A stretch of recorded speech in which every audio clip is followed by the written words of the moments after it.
जांजगीर, चांपा, बरबसपुर और दहिदा के सार्वजनिक राशन दुकान में हुई चोरी के दो अलग-अलग प्रकरण में पुलिस ने कोरबा जिले के 6 किशोर और 4 युवक सहित 10 आरोपितों को गिरफ्तार किया है। आरोपितों के कब्जे से पुलिस ने वारदात में प्रयुक्त एक पिकअप, स्कॉर्पियो, बैटरी वाला कट्टर मशीन और 29 बोरी चावल सहित 22 लाख रुपए का सामान जब्त किया है। पुलिस ने नाबालिगों को किशोर न्यायालय में पेश कर बाल सुधार गृह भेजा। वहीं आरोपित युवकों को न्यायालय में पेश किया गया, जहां से उन्हें जेल भेज दिया गया। पुलिस को सीसीटीवी कैमरे की मदद से आरोपितों को पकड़ डीएचने में सफलता मिली है।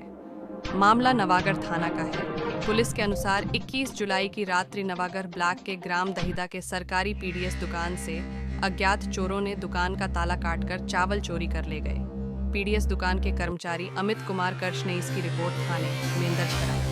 इसी तरह चोरों ने 21 जुलाई की रात्रि ही ग्राम बरबसपुर स्थित सार्वजनिक राशन दुकान में धावा बोलकर चावल चोरी कर ले गए। बरबसपुर के सरपंच ने इसकी रिपोर्ट दर्ज कराई, जिस पर पुलिस ने बीएनएस की धारा 305, 331(4) कायम कर विवेचना में लिया। नवागढ़ थाना प्रभारी भास्कर शर्मा ने टीम के साथ बरबसपुर एवं दाहिदा के घटनास्थल का मुआयना किया, जहां मौके पर पिकअप के चक्के के निशान दिखाई दे रहे थे। इसी संदेह के आधार पर कि वारदात स्थल में चोरी करते समय चावल को पिकअप में ले जाया गया होगा, इस तथ्य को पुख्ता करने के लिए आसपास सीसीटीवी खोजा गया। यह भी पढ़ें, बावर्ची रेस्टोरेंट में अमानक तेल तो कृष्णा डेयरी में मिल। ग्राम बरबसपुर के एक दुकान में लगे सीसीटीवी से यह स्पष्ट हुआ कि रात्रि लगभग 2 बजे एक सफेद रंग का पिकअप और काले रंग का स्कॉर्पियो दिखाई दिया। घटना स्थल पर दिखाई दिए चक्के के निशान और 2 बजे रात को पिकअप और स्कॉर्पियो के सीसीटीवी फुटेज से संदेह यकीन में बदल गया और पुलिस टीम इसी आधार पर जांच करने लगी।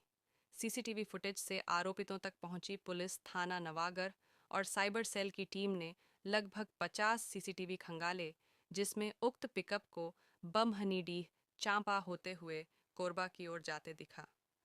कोरबा में जाकर पता करने पर मानिकपुर निवासी धनेश साहू के पास काले रंग की स्कॉर्पियो होने और धनेश साहू पूर्व में भी चोरी के मामले में जेल जाने की जानकारी मिली।